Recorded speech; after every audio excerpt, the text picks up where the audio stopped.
Gempar, gempar, gempar. Di tengah perjuangan ekonomi masyarakat, sebuah ironi besar kembali terungkap. Aparat penegak hukum berhasil membongkar berangkas rahasia di balik dinding palsu sebuah rumah mewah dengan sitaan fantastis berupa 74 kg emas batangan dan valuta asing senilai total 476 miliar. Kayaknya langkah super tegas Presiden Prabowo dan Menkyu Purbaya sukses membuat kekuatan para mafia ekonomi dan para perampok uang rakyat hancur tak tersisa. Ya udah, tanpa berlama-lama, yuk kita simak penjelasannya. Tapi jangan lupa subscribe channel milik rakyat ini dulu, Keset Politik.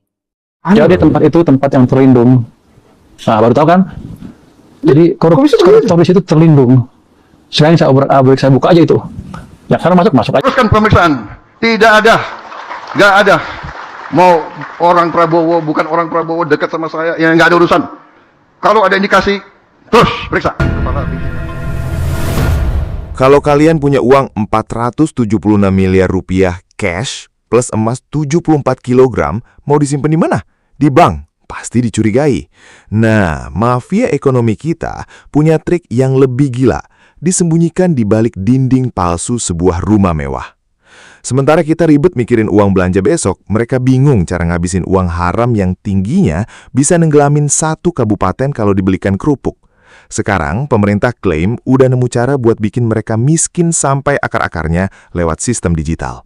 Tapi jujur aja deh, kalian percaya nggak sih hukum di negeri kita ini bisa beneran tajam ke atas tanpa pandang bulu? Atau ini cuma gebrakan awal yang nanti masuk angin di tengah jalan? Yuk kita bedah kronologinya dan siap-siap geleng-geleng kepala. Kolaborasi ketegasan Presiden Prabowo dan kecerdasan Menkyu Purbaya sukses melacak dana gelap hingga ke balik dinding rumah mewah dan bunker-bunker eksklusif. Lantas, akankah gebrakan ini menjadi akhir riwayat bagi para mafia dan pejabat korup di negeri ini? Dan seberapa besar dukungan rakyat terhadap operasi senyap ini? Teman-teman, suarakan bentuk dukungan nyata kalian di kolom komentar. Nah, sebelum kita bongkar kronologi penggeledahan berangkas rahasia ini, saya mau kita semua sadar satu hal. Perang melawan mafia ekonomi ini bukan cuma urusan pemerintah, ini adalah perang kita sebagai rakyat kecil yang selama ini ditindas. Pejabat yang jujur dan tulus kerja buat kita, seperti duet Prabowo dan Menkyu Purbaya dalam kasus ini, pasti akan menghadapi serangan balik yang luar biasa. Mereka akan difitnah, dijatuhkan, dan ditekan oleh jaringan mafia yang merasa bisnis haramnya diganggu. Kalau rakyat diam saja, mereka yang bersih akan tumbang. Maka dari itu, mari kita bangun gerakan rakyat digital hari ini juga. Klik tombol like dan subscribe sekarang juga sebagai bukti nyata bahwa kalian berdiri di belakang hukum yang adil. Share video ini ke grup WhatsApp keluarga, teman, dan media sosial kalian. Jangan biarkan lingkaran kalian buta akan fakta ini. Satu share dari kalian adalah satu hantaman buat para koruptor. Dan simak video ini sampai detik terakhir. Jangan dipotong-potong, agar kalian paham betul bagaimana taktik mereka merampok uang kita dan bagaimana kita bisa mengawal kasus ini sampai tuntas. Kita tunjukkan bahwa rakyat dari seluruh penjuru Nusantara bersatu dan tidak bisa dipecah belah. Coba tulis di kolom komentar sekarang, dari daerah mana kalian menonton video ini? Mari kita absen kekuatan rakyat dari Sabang sampai Merauke. Sudah siap? Oke, mari kita masuk ke pembahasan pertama. Bagaimana operasi senyap ini dimulai? Operasi intelijen keuangan kali ini benar-benar gokil. Aparat tidak menyasar kantor biasa, melainkan sebuah kafe mewah yang diduga jadi tempat pencucian uang bisnis kuliner. Dari sana, pelacakan berlanjut ke sebuah rumah eksklusif. Di balik dinding palsu, ditemukan brankas baja raksasa. Isinya 74 kg emas batangan murni yang kebal inflasi, jutaan dolar Amerika, dan dolar Singapura. Totalnya hampir setengah triliun rupiah. Mengapa para koruptor ini sekarang tidak bisa berkutik? Karena strategi pemerintah sudah berubah. Kalau Presiden Prabowo adalah panglima perang yang mendobrak pintu besi, Menteri Keuangan Purbaya adalah radar canggihnya. Di era digital ini, mereka menggunakan metode follow the money dan big data analytics. Profil keuangan yang mencurigakan langsung memicu alarm merah di Kemenkyu. Tidak ada lagi ego sektoral antar lembaga, semuanya bergerak satu komando.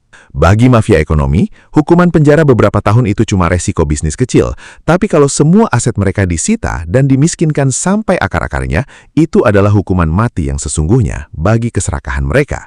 Hebatnya lagi, langkah penegakan hukum ini fokus pada aset recovery. Begitu status hukumnya inkrah, uang 476 miliar ini tidak akan mengendap di bank, tapi langsung masuk APBN untuk subsidi pupuk petani, bantuan sosial, dan jembatan desa. Langkah ini membuktikan bahwa tidak ada lagi orang yang kebal hukum di Indonesia. No one is above the law. Tapi ingat, perang melawan mafia ekonomi baru saja dimulai, dan kita sebagai masyarakat wajib mengawal kasus ini agar tidak menguap begitu saja setelah viral. Menurut kalian, apakah para mafia ini bakal kapok atau malah cari trik yang lebih licik? Tulis pendapat kalian di kolom komentar. Jangan lupa like, share, dan subscribe untuk terus mengawal isu keadilan ini. Oke teman-teman, terima kasih masih bersama Keset Politik. Teman-teman, setelah kita mendengarkan penjelasan yang panjang tadi, gimana tanggapannya? Silakan tulis opini tajam kalian di kolom komentar. Tapi ingat teman-teman, jangan mencaci maki siapapun, tunjukkan bahwa bangsa Indonesia adalah bangsa yang beradab, tidak bisa dipecah belah. Teman-teman, sekarang saatnya kita berdiskusi dan beropini. Teman-teman, hari ini kita disuguhkan oleh sebuah pemandangan yang sangat kontras dan mengusik rasa keadilan kita sebagai warga negara. Di satu sisi teman-teman, kita melihat bagaimana masyarakat bawah harus memeras keringat lebih keras hanya untuk memenuhi kebutuhan pokok sehari-hari. Harga beras yang selangit, biaya hidup yang kian mencekik, hingga beban cicilan bulanan yang membuat banyak kepala keluarga megap-megap demi bertahan hidup. Namun, di sisi lain teman-teman, sebuah tabir besi baru saja dibuka oleh aparat penegak hukum. Sebuah realita yang sangat ironis terbentang di depan mata kita. Penemuan sebuah berangkas rahasia di balik dinding palsu sebuah rumah mewah yang menyimpan aset fantastis senilai 476 miliar, lengkap dengan tumpukan mata uang asing dan puluhan kilogram emas batangan murni. Teman-teman, bagi kita orang awam, angka hampir 1,5 triliun rupiah itu mungkin sulit dibayangkan secara visual. Kita tidak pernah memegang, kita tidak pernah melihat secara langsung, apalagi memilikinya teman-teman.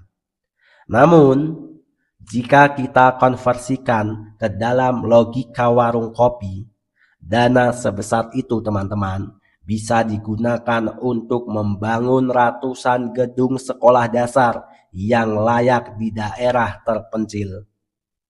Terus teman-teman, uang itu pun bisa memperbaiki jembatan yang rusak atau menutup beban subsidi pupuk bagi jutaan petani kita yang sedang kesulitan modal.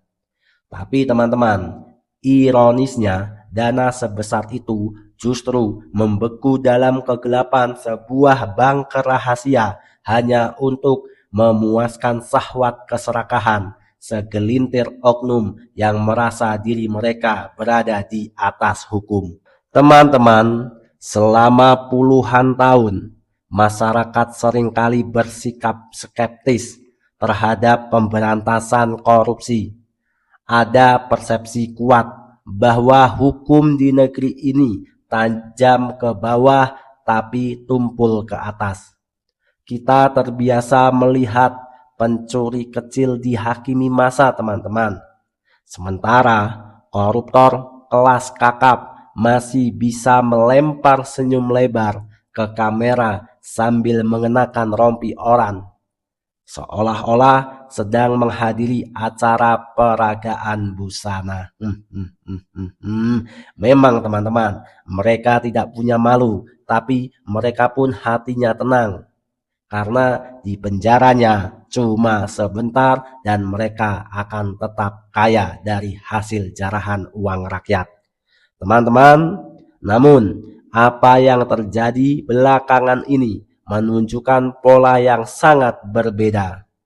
Duet maut antara ketegasan politik Presiden Prabowo dan kecerdasan sistem yang dibangun oleh Menteri Keuangan Purbaya berhasil mengubah peta permainan. Pemerintah tidak lagi menggunakan cara-cara kuno yang hanya mengandalkan laporan fisik atau mengintip dari balik jendela. Di era digital ini, senjata utama pemerintah adalah big data analitik yang teman-teman bisa mengikuti kemanapun uang itu mengalir. Teman-teman, setiap transaksi sekecil apapun pasti meninggalkan jejak digital. Sistem keuangan modern yang terintegrasi di bawah Kementerian Keuangan dan PPATK kini mampu membaca anomali secara instan. Ketika ada seseorang yang profil pendapatannya resminya hanya sekian puluh juta rupiah, namun memiliki pergerakan aset atau transaksi senilai ratusan miliar, alarm merah di sistem pengawasan akan langsung berbunyi keras. Inilah alasan mengapa ruang gerak mafia kini menjadi sekecil lubang jarum. Teman-teman, mereka tidak bisa lagi menyetor uang tunai ke bank secara sembarangan karena aturan ketat perbankan. Mereka juga tidak bisa sembarangan membelanjakan uang tersebut untuk aset properti tanpa memicu kecurigaan. Akhirnya teman-teman, mereka terpaksa menimbun harta haram tersebut di tempat-tempat yang tidak lazim, seperti di balik dinding palsu rumah mewah mereka. Teman-teman, bagi seorang mafia ekonomi atau pejabat yang korup, hukuman kurungan penjara selama beberapa tahun seringkali dianggap sebagai resiko bisnis yang masih bisa ditoleransi. Sorry teman-teman. Mengapa? Karena selama ini setelah mereka keluar dari lembaga pemasyarakatan, mereka tetap bisa hidup mewah dan menjadi orang kaya baru menggunakan sisa-sisa harta haram mereka yang gagal dilacak oleh negara. Oleh karena itu teman-teman, strategi pemulihan aset yang diterapkan secara agresif saat ini adalah jawaban yang paling tepat. Menyita seluruh aset, membekukan rekening, dan mengambil kembali setiap gram emas yang mereka timbun adalah bentuk hukuman mati yang sesungguhnya bagi ego dan keserakahan mereka. Teman-teman, memiskinkan koruptor sampai ke akar-akarnya jauh lebih ditakuti daripada sekedar hukuman fisik. Teman-teman, lebih dari itu, tindakan tegas ini memiliki dampak sosiologis yang sangat luar biasa. Pemandangan sebuah rumah mewah yang dipasangi garis polisi dijaga ketat oleh aparat dan harta bendanya diangkut menggunakan mobil box adalah sebuah peringatan visual yang sangat kuat bagi siapa saja yang berniat mencoba-coba bermain di zona abu-abu. Ini adalah edukasi langsung kepada publik bahwa kekayaan yang diperoleh dengan cara merugikan negara pada akhirnya hanya akan membawa kehinaan, bukan kehormatan. Kita juga tidak boleh naif. Kita harus melihat tantangan besar yang membentang di depan kita. Menangkap koruptor dan membongkar berangkas mereka barulah satu kemenangan di pertempuran awal. Memenangkan seluruh peperangan melawan mafia ekonomi membutuhkan konsistensi yang luar biasa berat. Kita harus konsisten, tidak boleh medla-medle, tidak boleh takut, harus terus berani. Teman-teman, sejarah mengajarkan kita tentang fenomena serangan balik dari para koruptor. Jaringan mafia ekonomi ini bukanlah kelompok kecil yang tidak berdaya. Mereka memiliki sumber daya finansial yang nyaris tanpa batas. Mereka mampu menyewa pengacara-pengacara paling mahal dan memiliki jaringan pengaruh yang sangat luas. Ketika ruang gerak mereka diganggu dan pundi-pundi uang haram mereka disita, mereka dipastikan tidak akan tinggal diam. Teman-teman, target pertama dari serangan balik mereka adalah menjatuhkan nama baik para pejabat bersih yang tulus bekerja untuk rakyat. Strategi yang digunakan biasanya adalah menyebarkan gelombang fitnah, merekayasa opini publik melalui media sosial, hingga melakukan tekanan-tekanan politik di balik layar untuk melemahkan posisi pemerintah. Teman-teman, tujuan mereka hanya satu, yaitu membuat pejabat yang bersih menjadi ragu, menjadi takut, dan akhirnya mundur. Jika rakyat hanya menonton dan memilih bersikap pasif, maka para pejabat-pejabat yang berintegritas yang sedang berjuang di garis depan lambat laun akan tumbang karena dikeroyok oleh kekuatan hitam tersebut. Teman-teman, oleh karena itu, perang melawan para mafia ekonomi bukanlah tugas tunggal seorang presiden atau menteri saja. Ini adalah peperangan kolektif kita sebagai rakyat kecil yang selama ini menjadi korban langsung dari kebocoran anggaran negara. Teman-teman, kita harus ingat, setiap rupiah yang dikorupsi adalah hak kita yang dirampas secara paksa. Dukungan publik adalah benteng pertahanan terakhir bagi penegak hukum yang adil. Kita harus menjadi perisai digital yang melindungi para pejabat bersih dari segala bentuk fitnah dan pelemahan. Kita harus memastikan bahwa setiap kasus besar seperti pembongkaran berangkas yang nilainya tadi sudah saya sebut sebanyak 476 miliar ini terus dikawal secara transparan, diproses di pengadilan secara adil, hingga status hukumnya memiliki kekuatan tetap atau ingkrah. Dan teman-teman, seluruh uangnya harus benar-benar kembali ke kas negara untuk seluruh rakyat Indonesia.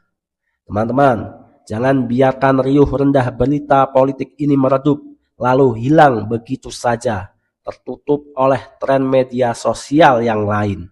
Kita harus membuktikan bahwa rakyat dari seluruh penjuru Nusantara tidak bisa dibodohi lagi, tidak bisa lagi dipecah belah, dan berdiri satu barisan melawan bentuk penindasan para pejabat-pejabat korup. Oleh karena itu teman-teman, saya sebagai host Keset Politik berpesan kepada teman-teman semua, kepada para penonton channel ini, channel Keset Politik, jangan mudah terprovokasi, jangan mudah termakan hoak-hoak murahan teman-teman. Kita harus bersatu, itulah kekuatan kita sebagai rakyat kecil teman-teman.